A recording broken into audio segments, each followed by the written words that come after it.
Hello সবাইকে, কেমন আছো সবাই? আশা রাখছি প্রত্যেকে ভালো আছো। তোমাদের পুজো কেমন কাটছে সেটাও কমেন্টে জানিও।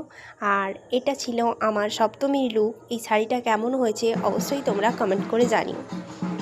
তো আমি ঝটপট রেডি হয়ে ওই 7:30 নাগাদ চলে গেছিলাম আমাদের পাড়ার পুজো মণ্ডপে। তার আগে আমার মেয়ে আর আমার শাশুড়ি মা চলে গেছিলো আমাদের বাড়ির থেকে একটু দূরে, সেখানে হয়েছে কোচবিহারের রাজবাড়ি, ওটা দেখতে। আমাকেও ডেকেছিল কিন্তু আমি যাইনি, এত ভিড় আমার ভালো লাগে না, তাই আমি গেলাম না।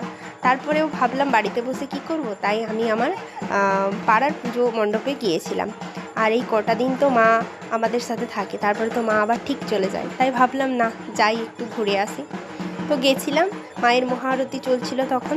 পুরো মহাআরতির পর্ব শেষ করে সেখানে প্রণাম করে তারপরে আমি বাড়ি ফিরে এসে দেখি তখনও মেয়ে আসেনি। মেয়ে আর শাশুড়ি মা এসছে প্রায় 9:30 বেজে গেছে। তো অনেক ইচ্ছে ছিল মেয়েকে এই ভিডিওতে আনবো, কিন্তু আনতে পারলাম